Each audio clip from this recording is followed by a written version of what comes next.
한 2년 만에 완전히 분위기가 지금 반전돼 있습니다. 그래서 지금은 전세 사기하고 깡통 전세가 이슈가 되는데 이것도 이제 저희가 계속 세입자 114에서 법률 상담을 하다 보니 올 전반기만 해도 임대인이 전세 계약을 갱신을 거절하려고 한다. 이 상담이 굉장히 많았습니다. 저희 상담 내용 중에 한 절반 이상이 갱신 거절 상담이었는데 올 7월달, 8월달 가면서 이게 바뀌더니 지금은 내 전세금을 못 받을 것 같다. 뭔가 속은 것 같다. 뭐 우리 집이 깡통 전세다. 집값이 계속 떨어진다. 이거 어떻게 하냐. 그러면서 전반적인 8월을 기점으로 또 상담이 절반 이상이 전세 사기하고 깡통 전세로 이렇게 또 쏠리고 있는 상황입니다. 그래서 그에 대해서 좀 살펴보도록 하겠습니다. 오늘 좀 목차고요. 많이 준비했는데 쭉 1번에서 6번까지는 전세 관련 내용, 그 원인이 무엇이었는지 7번, 저금리와 양적 완화, 그리고 지금 역주행하고 있는 금리 인상과 양적 긴축 정책, 그리고 이제 8번, 9번은 독일의 주택 임차인 보호제도는 지난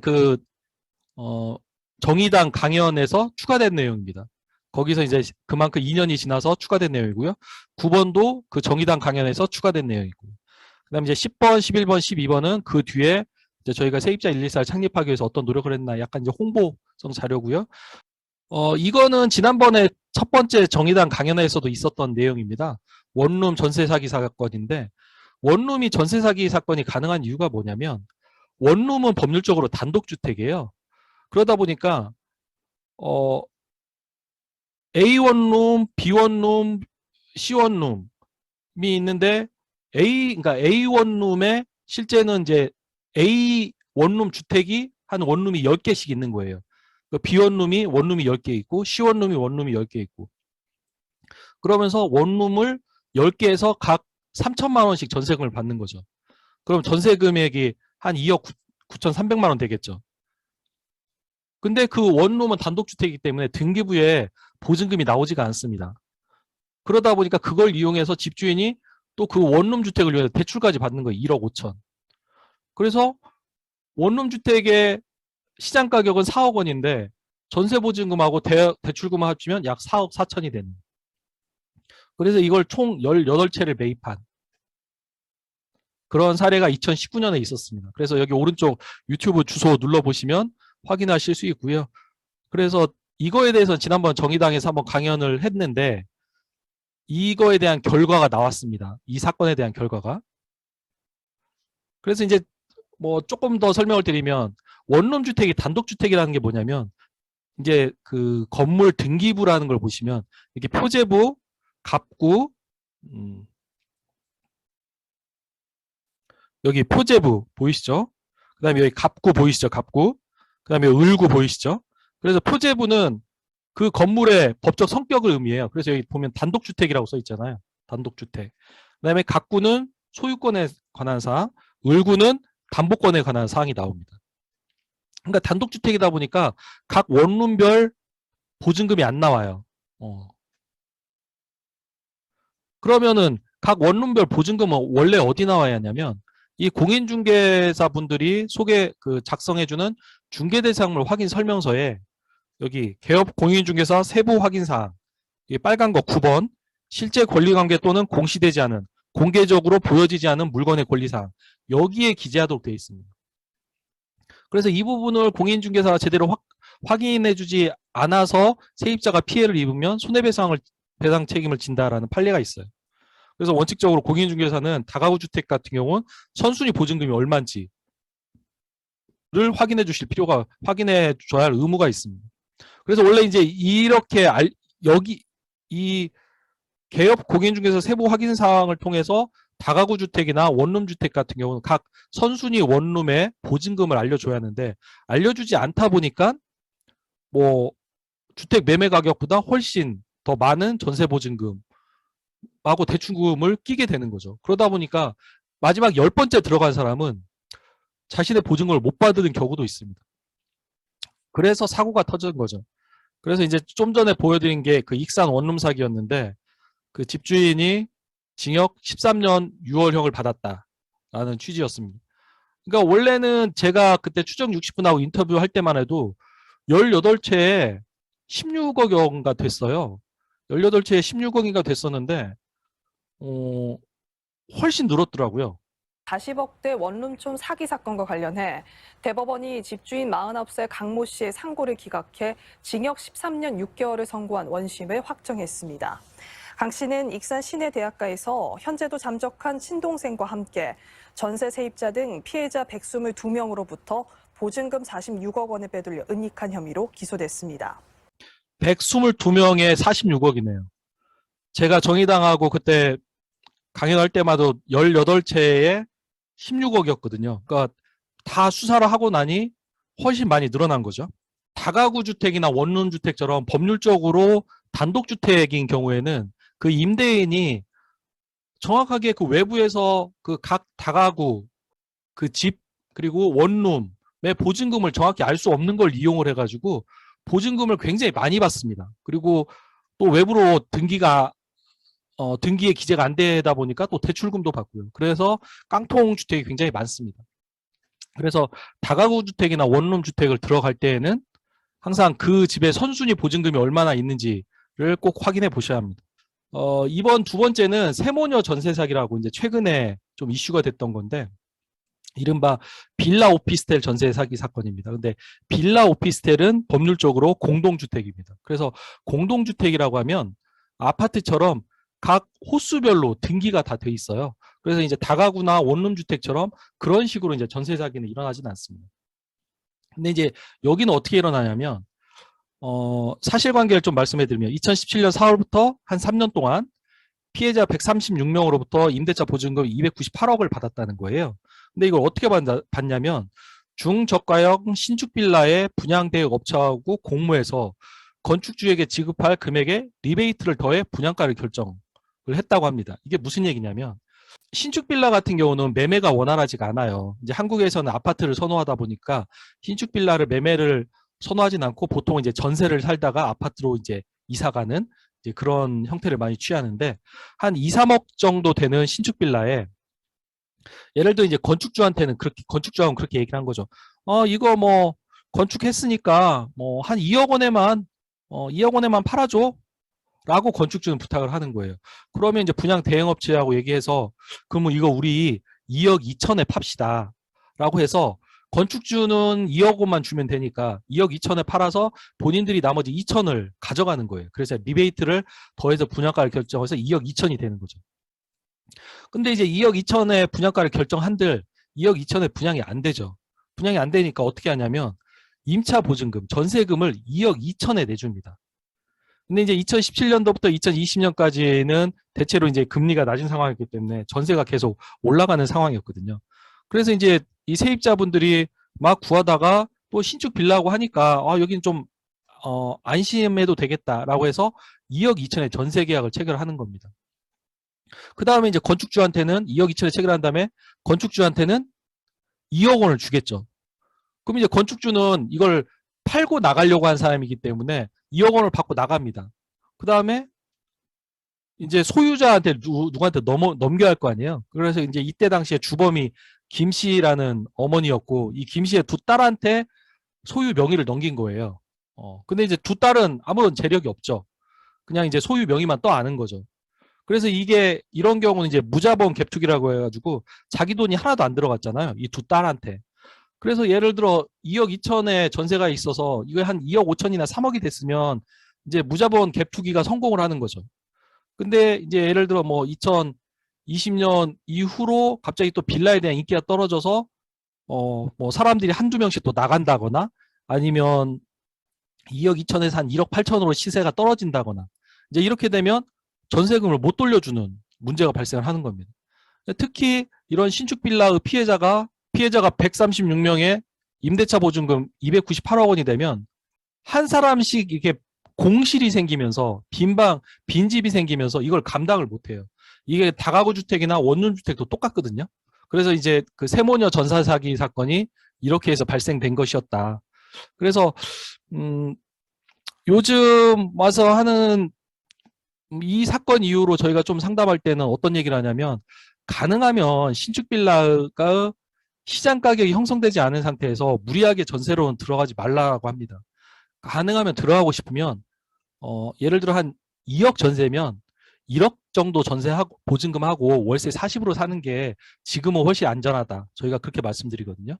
세모녀 전세 사기가 2021년도 국민일보 기사에 나왔는데 당시 이제 이분들이 이른바 임대사업자 등록을 한 거예요. 그래서 이제 2019년 순위에 보면 여기 26위, 32위 있죠. 그래서 딸 두 분이 박모 씨 두 분인 거예요. 그러니까 31살, 29살 이분한테 명의를 맡긴 거였죠. 어머니 김 씨가. 그래가지고 보증금 사고가 한 136건이 난 거예요. 이제 허그에서 한 140억 정도 받쳐준 거고. 그래서 이렇게 해서 그냥 보증 사고로 넘어가나 했는데 결론은 이제 김 씨, 박 씨 이렇게 다 그 털고 분양 대여업체 다 털고 하다 보니 이분들이 그 건축주가 원한 매매가보다 리베이트를 추가하고 그 금액으로 전세를 내주게 된 걸 안 거죠. 궁극적으로는 남는 돈이 없으니까 본인들이 투입한 돈이 없으니까 무자본 갭투기니까 전세금을 돌려줄 돈이 없어지는 거예요. 그래서 지금 현재 이분들이 전세 사기 혐의로 지금 재판 중입니다. 근데 앞에 그 다가구 주택 사건이 120명에 46억이었잖아요. 왜냐하면 그건 원룸 주택이었기 때문에 대체로 보증금이 한 3, 4천만 원이었기 때문에 그렇거든요. 근데 이제 여기는 좀 전에 보신 바와 같이 136명에 298억 원이면 앞에 원룸 주택 사기가 13년이 나왔는데 여기 몇 년 나올지 모르겠어요. 그래서 한참 이렇게 무자본 갭투기가 좀 유행을 했었습니다. 최근에도 지금 하고 있었는데 최근에는 이제 금리가 올라가면서 여의치 않죠. 왜냐하면 사람들이 전세가 무서우니까 함부로 안 해주거든요. 이거는 저희가 상담을 하면서 지난 6월 30일 날 저 자체적으로 이거 전세사고 좀 경고등을 울린 거예요. 어떤 거냐면 전세 조건으로 세 가지가 공통적으로 발생이 됩니다. 첫 번째로 전세 대출을 받게 해주겠다. 이게 뭐냐면 전세금이 2억 원이면 지금 은행에서 80% 대출을 해줘요. 1억 6천. 그걸 받게 해주겠다는 거예요. 그러면 뭐 1억 6천 내 돈은 4천만 원이면 되니까 큰 돈 아니 내 돈은 크게 안 들어가네. 이제 그렇게 판단하는 거죠. 그 다음에 전세 계약과 동시에 소유자 제3 소유자한테 넘어간다라는 얘기를 한다는 거예요. 이거 이상하다. 여기서부터 좀 이상한 거예요. 왜냐하면 전세금의 본질은 무이자 대출입니다. 전세금 자체가 임대료가 아닙니다. 그렇기 때문에 이 대출금은 그 집을 담보로 저희가 집주인한테 돈을 빌려주는 거예요. 빌려주는 거기 때문에 돈을 회수하기 위해서는 집주인의 신용과 자산이 매우 중요하죠. 근데 소유자가 바뀐다는 거예요. 그럼 소유자가 바뀌면 바뀌는 소유자는 저희가 알 길이 없잖아요. 그래서 이런 경우는 문제가 있습니다. 그리고 이제 경우에 따라서는 어떤 게 있냐면 전세 대출금 이자 중에 일부를 지급해 준다는 거예요. 그럼 이거 참 이상하다. 예를 들어 1억 6천 대출을 받았는데 뭐 작년 같은 경우는 한 4% 대략 이자였다고 하면 1억 6천에 4%면 연 640만 원 정도 되죠. 그러면 아마 월 한 50 몇만 원 될 겁니다. 근데 그 중에서 내가 1% 이자는 대줄게 라고 하면서 640 중에 4분의 1이면 150만 원쯤 되죠. 160만 원 되나요? 160만 원을 지원해 주겠다고 하는 거. 그러면 나는 480만 원만 내면 되네? 아주 흔쾌한 마음으로 들어간단 말이죠. 그래서 이렇게 전세대출과 동시에 전세대출 이자를 지원받는다고 하면서 제3자 명의로 소유자가 변경되는 걸 뻔히 알면서 이 전세계약을 체결합니다. 나중에 어떤 문제가 생기냐면 갑자기 임대인한테 이제 나갈 때 보증금을 돌려달라고 하니까 이 임대인이 고시원 사시는 분 아니면 신용불량자, 그래서 고시원 사시는 분한테 전화를 하니까 이분 말씀이 거기 공인중개사하고 다 얘기된 거라고, 나는 그냥 이름만 빌려줬을 뿐이라고 이제 그렇게 얘기하시는 거예요. 그러니까 이제 그때부터 이제 세입자가 당황스럽죠. 왜냐하면 기한이 만기가 됐기 때문에 은행에서는 전세대출금 갚으라고 하거든요. 이제 못 갚으면 이제 세입자가 또 신용불량자가 되는 거죠. 이자가 그 이체 넘으면 또 한 20% 또 이렇게 쭉 늘어나고, 그때부터 이제 굉장히 당황스럽게 되는 겁니다. 그래서 이제 결론은 이제 저희가 이런 문제가 있으면 일단은 소유자 변경 부분에 대해서는 굉장히 예민해야 한다. 왜냐하면 전세금의 본질은 무이자 대출이기 때문에 집주인의 신용과 자산이 중요한데 소유자가 누군지도 모르는 사람한테 변경하는 거를 허용하면 안 된다. 이제 저희가 그렇게 말씀을 드리는데, 그럼에도 불구하고 부득이하게 그런 전세 대출을 받는 상황에서 소유자가 변경하는 계약을 체결한다면 전세 반환 보증보험을 꼭 가입하라고 말씀을 드리죠. 그러면 이제 이렇게 되면 어떤 문제가 생기냐면 결국은 그 전세 사고 발생 시에 보증보험 기관이 책임을 지잖아요. 현재 이제 전세 보증보험은 국가 공공기관이 두 군데, 그 주택보증공사랑 무슨 금융공사 거기랑 그다음에 이제 민간기관인 서울보증보험 세 군데에서 하고 있거든요. 그래서 이제 전세사고 증가 시에는 보증기관의 보험금 지급액이 급증하게 되겠죠. 그러면 이제 전세 반환 보증보험을 가입하면 어떤 문제가 생기냐면 임대인과 임차인은 전세금이 시세에 맞지 않아도 그냥 보험만 가입해주면 무조건 계약을 체결하는 거예요. 예를 들어 전세금 시세가 2억인데도 만약에 2억 5천에 보증보험을 가입해주면 임대인과 임차인은 굳이 고민할 필요가 없는 거죠. 그냥 가입하는 거죠. 어차피 돌려받을 수 있고 돌려줄 수 있으니까. 그래서 이제 그로 인해서 도덕적 해이가 유발되는데 이에 대해서 이 원인이 뭘까를 한참 고민을 했는데 한국일보에서 공시가격 150%의 역설이라고 하면서 보도가 나왔습니다. 공시가격 150%의 역설 검색해 보시면 나오는데 그러니까 이게 그렇다는 거예요. 한참 지난 2년간 전세 사시는 분들의 주거 불안이 너무 심각하니까 주택보증공사에서 최대한 많이 높은 가격을 보증해 주기로 한 거죠. 그러다 보니까 지금 공시가격이라는 거는 주택가격이 뭐 시세에 따라 막 달라지지 않습니까? 예를 들어 뭐 아파트 가격 1억 5천이었다 2억이었다가 2억 5천이었다도 내려오기도 하니까. 근데 그때마다 이거를 변동하는 가격을 따라갈 수가 없으니까 국가가 매년 그 조세 부과 등을 위해서 딱 정합니다. 예를 들어 뭐 1억 5천에서 한 2억 5천을 왔다 갔다 하는 거는 한 뭐 2억 이런 식으로 정하는데 공시가격이 보통 시장 가격의 한 70%로 설정이 돼요. 그러면 공시가격이 시장 가격의 70%로 설정이 되는데 70%에 150%까지 보증을 해주면 실제로는 집값의 105%를 보증을 해주게 되잖아요. 그러니까 이게 또 문제가 되는 거예요. 105%를 보증해 줘가지고. 그래서 지금 전반기에 주택보증공사가 4천억인가 지금 보험사고가 난 걸로 알고 있고요. 제가 추정컨대 하반기에 아마 1조 찍지 않을까라고 전 추정하고 있습니다. 왜냐하면 하반기에 금리가 올라가면서 전세사고는 더 많이 날 수밖에 없거든요. 그래서 이제 그런 문제가 있다 보니까 저희도 계속 문제 제기를 했었고요. 그랬더니 이제 9월 1일자로 국토부에서 발표하면서 140%로 낮췄습니다. 근데 140%로 낮춰도 집값이 한 98%예요.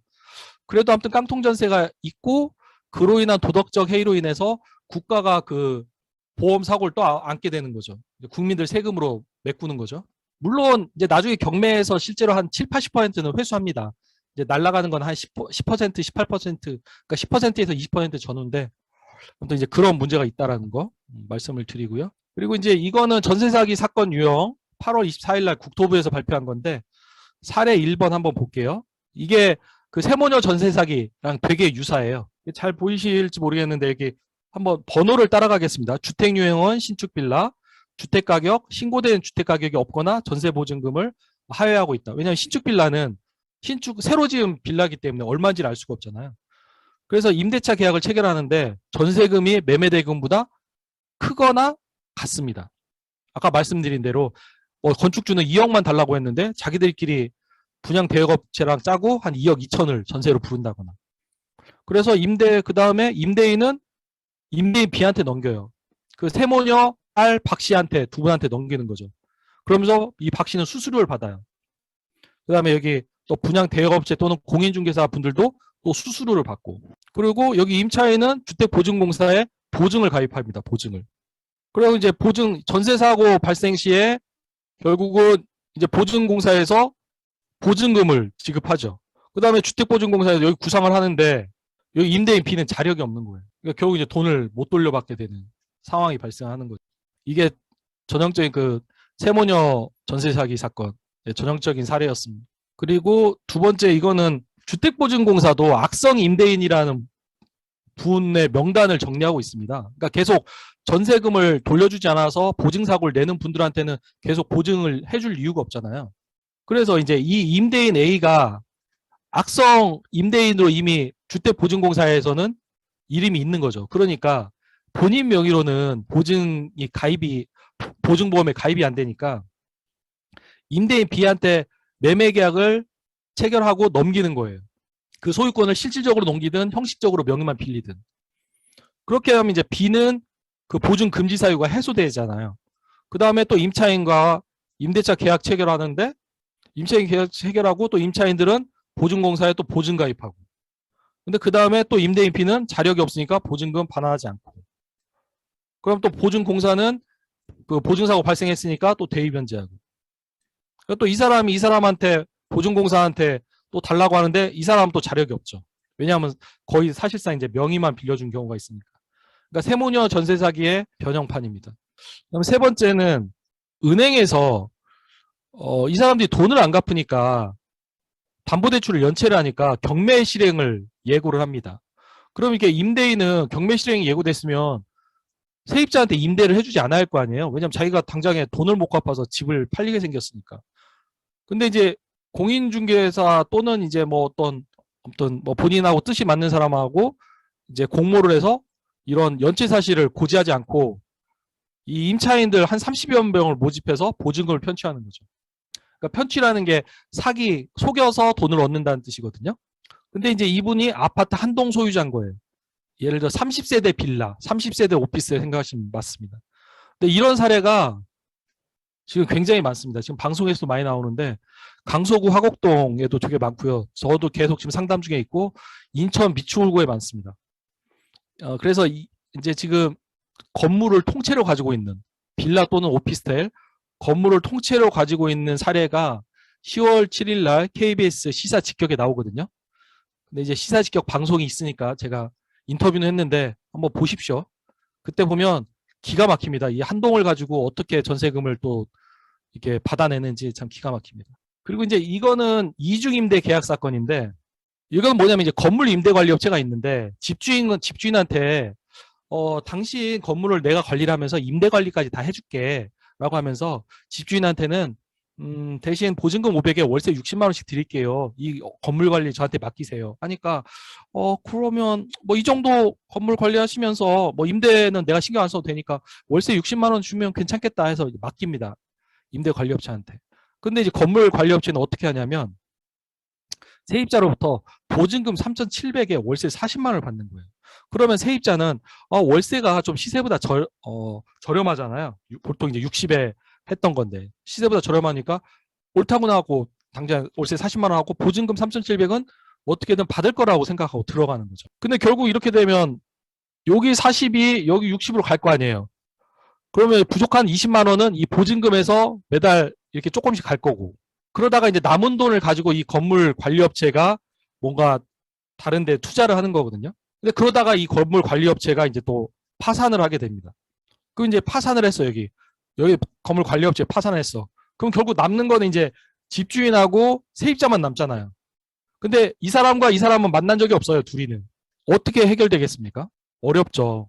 근데 이제 이때 당시는 저는 물론 이제 세입자 편에서 뭐 정리를 했지만 당시에 집주인이 건물관리업체한테 건물관리 계약서를 작성을 해주면서 임대 계약을 위임을 해주면서 인감증명서를 첨부를 했습니다.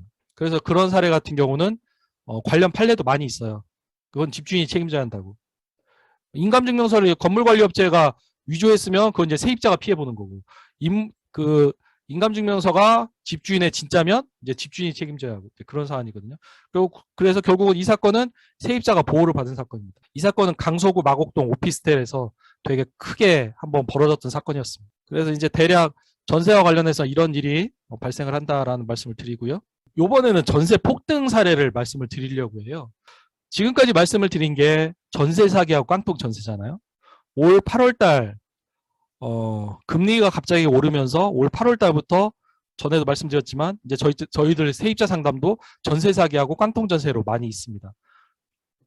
근데 다시 1년 전으로만 돌아가도 2021년 7월 30일 날 국민청원에서 이제 이런 청원이 있었어요. 47살 초등학생 딸 하나 있는 가장입니다. 이날 이때까지 열심히 살았습니다. 정말 열심히 살았습니다. 열심히 일하고 받은 월급 한 푼 두 푼 모아서 돈이 모이면 집을 사려고 미뤘습니다. 돌이켜보면 무리하게 대출을 받아서 아파트를 살 수 있었던 시점도 있었습니다. 하지만 이 정부를 믿었습니다. 부동산 정책 자신 있다. 지금 사면 후회할 것이다. 자신만만한 정부의 이야기를 믿었습니다. 결혼하고 거의 20년 동안 큰 싸움 한 번 없던 저희 부부가 요새 거의 매일 싸움입니다. 3억 원짜리 전세가 내년에 5억 5천만 원이 된다고 합니다. 아무리 노력을 하고 머리를 짜내서 궁리를 해도 2억 5천만 원이 나올 구멍은 없습니다. 답도 없고 해결책도 없고 희망도 없는 문제를 두고 부부가 거의 매일 싸우고 있습니다. 싸우다 지쳐서 이제는 왜 싸우는지조차 모르고 싸웁니다. 국민이 국가의 정책을 믿고 정부 수반의 말을 믿은 대가가 이렇습니다. 지금 전세 사는 집에서 딸이 다니던 학교 전학시키지 않고 계속 다니게 하고 월급 아껴서 한 푼 두 푼 모아가는 것. 그것이 그리도 크고 허황된 꿈인가요? 그렇게 제 가정과 가족의 행복을 지키기 위해서 1년 남짓 동안 제가 할 수 있는 일은 범죄밖에 없습니다. 도둑질을 하지 않고 강도짓을 하지 않고 마약을 팔지 않고 사기를 치지 않고 합법적으로 1년 남짓 동안 2억 5천만 원을 벌 수 있는 일 어떤 게 있을까요? 이런 상황에 내몰린 국민이 어디 저 혼자이겠습니까? 한 국가의 국민이자 한 집안의 가장이 범죄 행위를 하지 않으면 가정을 보호할 수 없는 이러한 상황을 만든 책임은 누구에게 있으며 그 책임자는 지금 어디에서 무엇을 하고 있습니까? 단순히 행정정책상의 과실이 아닙니다. 국민의 삶을 도탄에 빠지게 하고 국민으로 하여금 범죄의 수익이라도 꿈꾸게 하여 국민을 잠재적 범죄자로 만든 이 정부의 부동산 정책 실패 책임자를 찾아내어 반드시 징계와 처벌을 내렸으면 합니다. 그것이 내가 꿈꾸는 결과가 정의로운 사회일 것 같습니다. 그래서 1년 전에 제가 이 국민청원을 뉴스로 접하고 나서 이거 진짜 찾아봤습니다.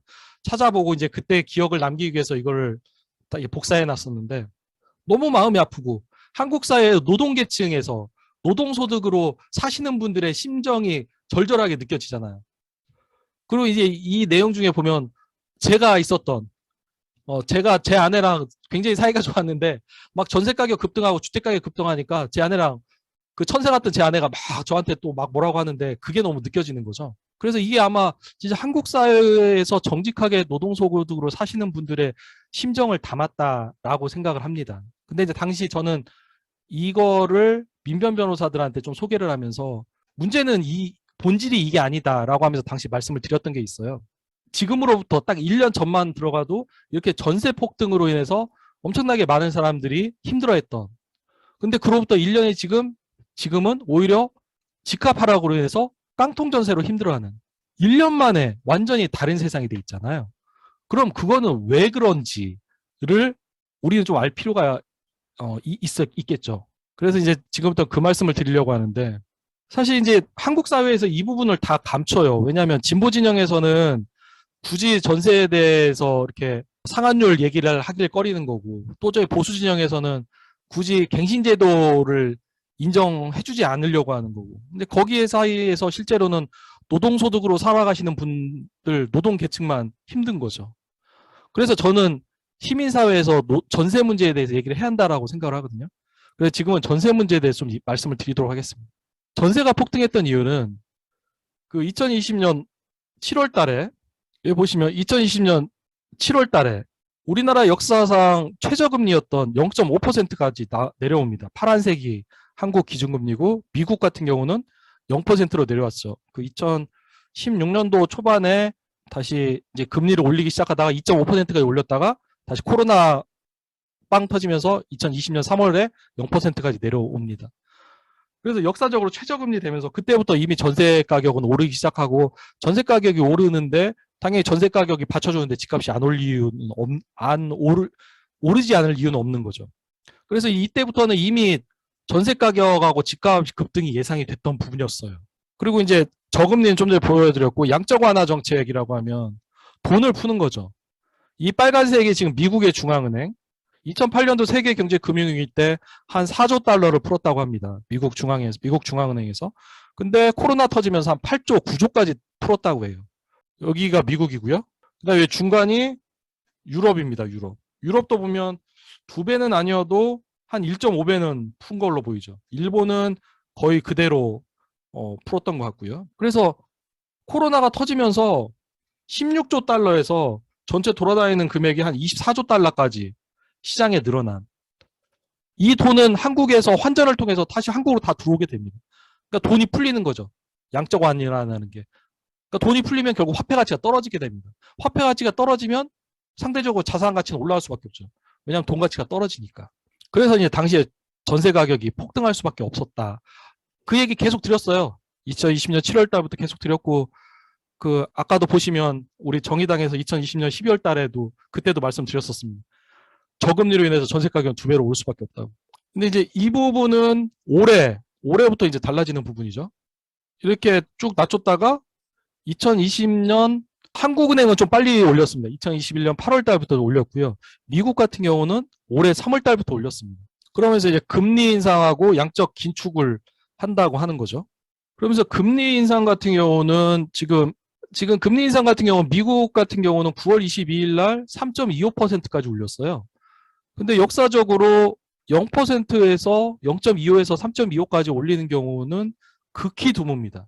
보시면 아시겠지만 1980년대 당시에 물가가 엄청 높았던 때 그때 한 18%까지 올렸었죠. 그 미국 중앙은행이었던 폴 볼커인가요? 볼커 은행장 이때까지 올렸었는데 이때 외에는 이렇게 뭐 6개월 만에 3% 올린 경우가 없어요. 6개월 만에 3% 올리게 되면 어떤 일이 발생하냐면 1991년도에 일본에서 그 부동산 버블이 꺼질 때 그때 한 1년 6개월 만에 한 4% 전후로 올립니다. 그리고 2008년도에 여기 서브프라임 모기 사태 터질 때 미국에서 리만 브라더스 터질 때 그때도 한 1년 6개월 만에 4% 전후로 옮겨요.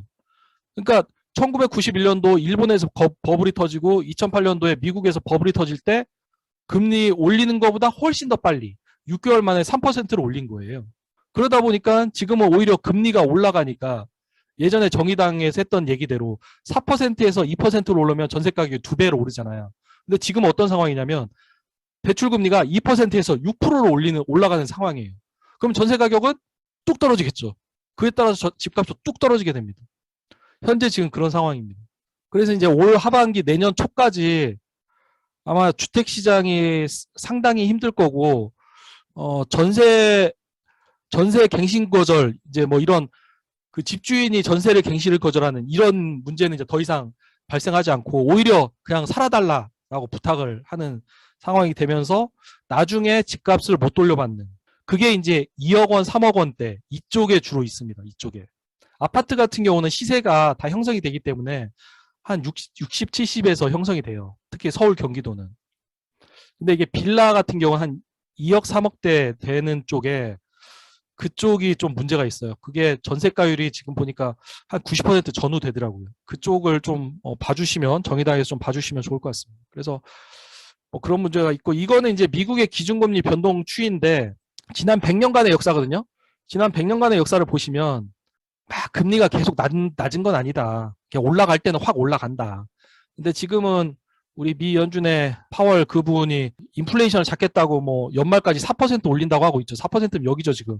4% 금리가 보이세요? 4% 금리면 2008년 수준으로 가는 거예요. 2008년 수준으로. 2009년 8년 수준으로.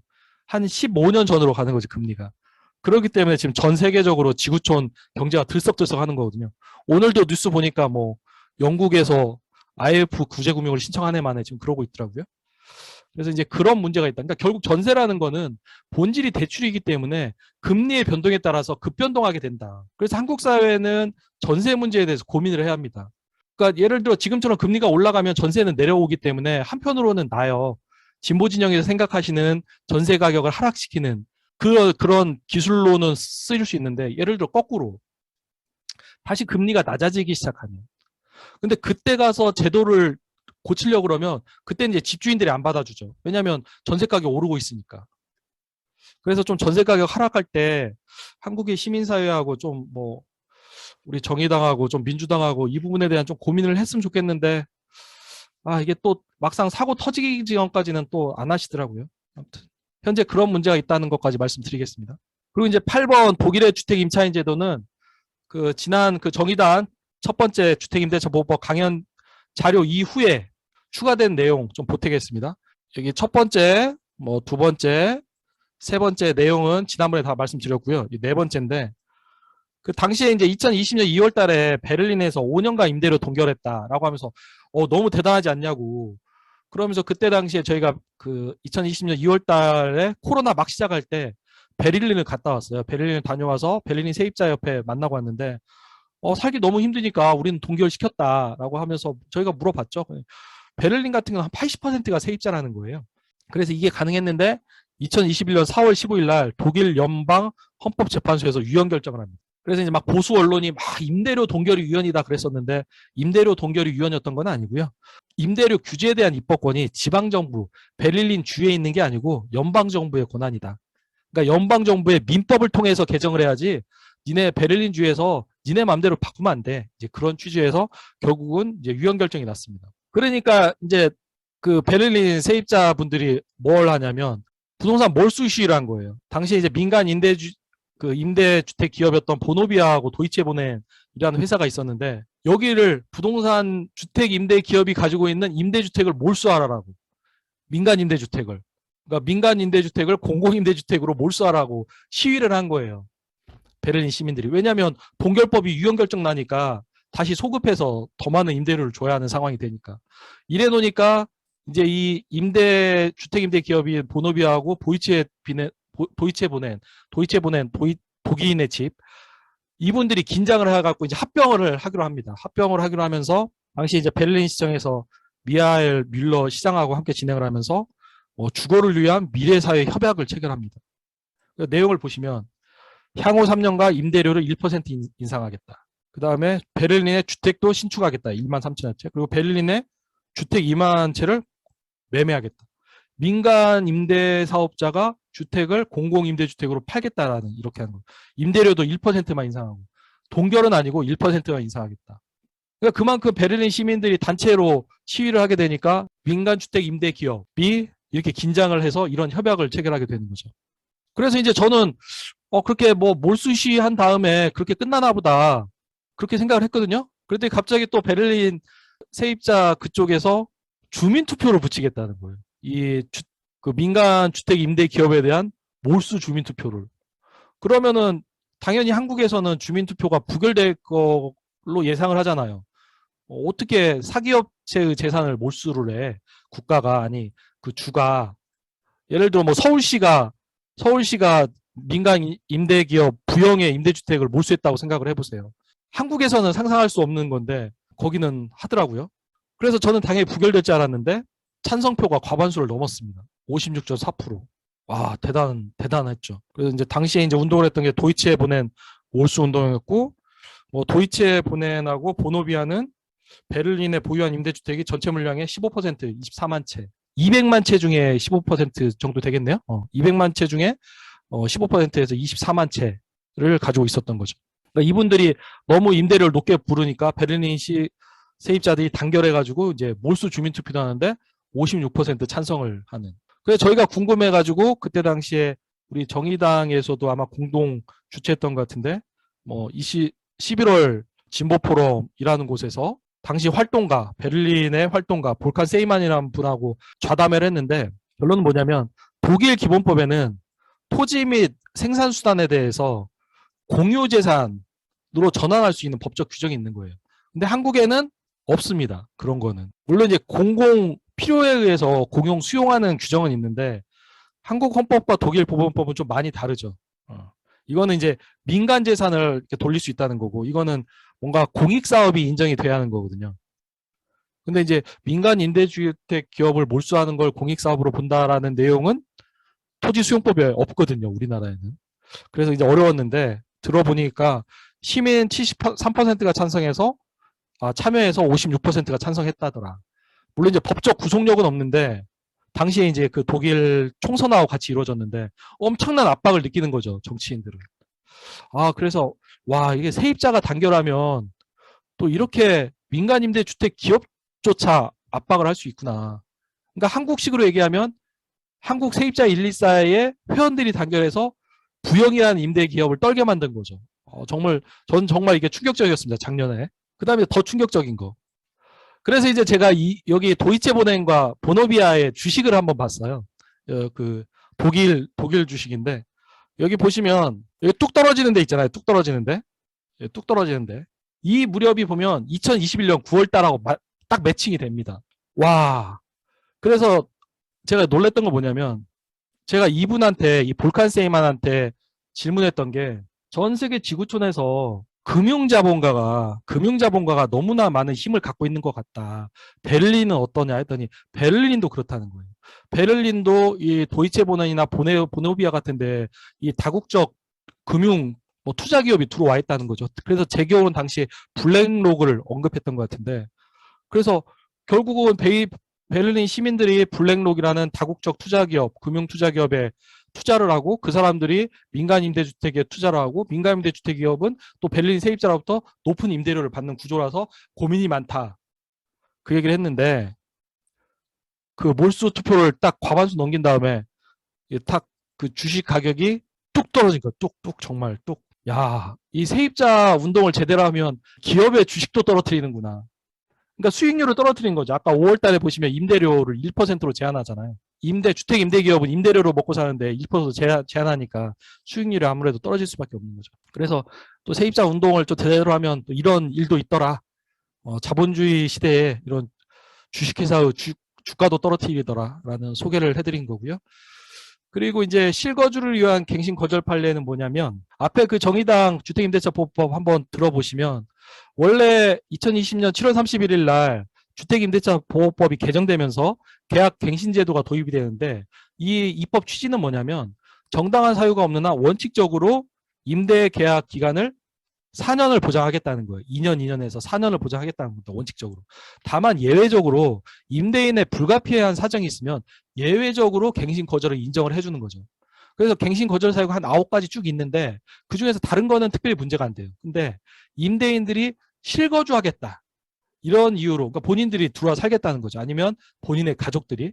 그러니까 본인의 가족들이 실거주하겠다고 그러면 뭐 임차인도 나갈 수밖에 없는 거죠. 그 부분은 뭐 프랑스 법이나 독일 법이나 다 이 선진적 입법이 다 그 부분은 인정을 해주고 있습니다. 근데 뭐가 문제냐면 그 법이 시행된 후에 한국 법원에서 그러면 임대인의 갱신 거절이 정당한지를 판단을 해줘야 하잖아요. 근데 확실히 이게 한국의 부동산 시장은 투기적 주택 시장에서 집주인들 우선으로 생각을 하다 보니까 그냥 집주인이 실거주한다고 하면 그거는 임대인의 주관적 사정이란 거기 때문에 실거주 사유에 대한 입증 책임을 임차인이 부담을 해야 한다는 거예요. 우리 판사님들이. 그러니까 저희는 그거 아니다. 입법 취지가 원칙이 갱신, 예외가 불허니까 불허되는 사유를 임대인이 입증을 해야 한다라고 주장하고 있는데 이 한국 사회에 무너는 거죠. 왜냐하면 집에 투자하는 문화를 용인하고 있잖아요. 한국 사회는. 그래가지고 현재는 저희가 아동바동 지금 뭐 다투고는 있는데 대체로는 지금 법원에서는 임대인이 실거주하겠다고 하면 그냥 봐주고 있는 상황입니다. 그중에 이제 저희가 50개 정도 판례를 좀 찾아봤는데 그중에서 한 몇 개 정도 임대인이 갑자기 말을 바꿨다던가 임대료를 올려달라고 했다가 뭐 실거주로 바꿨다던가 뭐 임대인이 실거주할 사정이 안 된다거나 이제 이런 경우는 예외적으로 이기고 있는데 아무튼 현재 그런 문제가 있어서 저희가 지금 민변에서도 이 부분에 대해서는 좀 개정안을 내놓은 상태거든요. 그래서 정의당에서도 관심을 가져주시면 좋겠고요. 무엇보다도 이제 독일, 프랑스, 일본 등 계약 갱신을 허용하고 있는 나라에서는 실거주 사양 입증 책임을 당연히 임대인이 부담해야죠. 예외적 불허니까. 실거주 사유에 대해서 엄격하게 입증을 하도록 하고 그냥 내가 실거주할게 라고 해서 실거주를 인정하면 안 되는데 현재 한국은 그러고 있다라고 합니다. 그래서 원래 지금 법원의 판단이 잘못되고 있는 건데 뭐 계속 법원에서 그렇게 판단하고 있으니까 안 되면 법을 바꿔야 한다. 뭐 지금 뭐 그런 상황이 있습니다. 그래서 지금 그 개정주택임대차 보호법의 갱신 거절과 관련해서는 이게 현재 주요 이슈다라는 말씀을 드리고요. 그리고 이제 여기서부터 이제 뭐 세입자 114의 홍보인데 간략하게 한번 보겠습니다. 저희가 이제 주거권 보장을 위해서 2019년 10월 초에 대학로 마로니에 공원에서 주택임대차 보호법 개정하라라는 뭐 이런 뭐 서명 운동을 하고 했었는데요.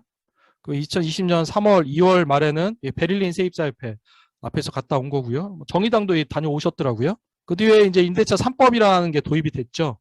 그래서 주택임대차 보호법이 계약갱신 요구권하고 전월세 인상률 상한제. 그래서 2020년 7월 31일 날 시행되고 있고 2021년 6월 1일부터는 전월세 신고제를 하고 있습니다. 근데 전월세 신고제를 왜 하냐면 우리나라가 그냥 이런 모든 계약을 집주인들한테 맡겨놓다 보니까 국가 행정에서 임대차 행정 자료가 없어요. 그래서 뭘 확인하려고 그러면 정부가 아무런 정보가 없다는 거예요. 그래서 이제 전월세 계약 내용을 신고하도록 한 거죠. 그러니까 원래는 2021년 6월 1일부터 시행해서 계도기간 거쳐서 올해 6월 1일부터 시행을 하는 거였는데 갑자기 또 윤석열 정부가 들어오면서 또 내년부터 강제적으로 시행하겠다 그래서 지금 약간 내년 6월 1일로 연기된 상황인데 저희는 이 임대차 3법이 우리 시민들의 주거 안정을 위해서는 꼭 필요한 법이다라고 생각을 합니다. 그러면서 금리가 최근에 오르면서 더 이상 임대차 3법이 악법이다라는 얘기는 거의 안 하는 것 같더라고요. 그러니까 왜냐하면 전세 가격이 떨어지니까 원래 전세 급등의 원인은 임대차 3법이라고 주장했던 분들이 할 말이 없어진 거예요. 그 뒤에 이제 아까 말씀드렸던 것처럼 법만 바뀌고 세입자가 상담할 곳이 없다라는 얘기를 듣고 그럼 안 되겠다. 주택 세입자 법률 지원센터를 만들어야겠다 해서 민변 변호사님들 한 20분이 합심해서 만들고 있고요. 그 밖에 이제 시민단체에서 또 한 절반 정도 도와주고 계십니다. 어제 세입자 114 창립 1주년 행사를 치렀습니다. 1년 동안 했는데 아직은 세입자 조직화, 세입자 세력화가 쉽지가 않아요. 대한민국에서는 아무래도 집으로 돈을 버는 게 더 익숙한 거죠. 세입자 조직, 세입자는 자기가 알아서 살다가 집 사는 거지 뭘 도와줘. 약간 이런 마인드가 더 강한 것 같습니다. 근데 그럼에도 불구하고 아까 그 전세 폭등할 때 노동소득으로 살아가시는 노동계층, 그분의 심정을 제가 한 10년을 전세를 살았는데 제가 전세를 살면서 그 심정을 느껴봤기 때문에 저는 시민들의 주거 안정이 우선인 것 같아요. 그래서 이제 세입자 114를 계속 할 테고 세입자 114를 통해서 임대차 3법을 계속 지탱해 나갈 예정입니다. 그래서 이제 제가 일부로 정리한 전세 사기와 깡통 전세는 여기까지고요.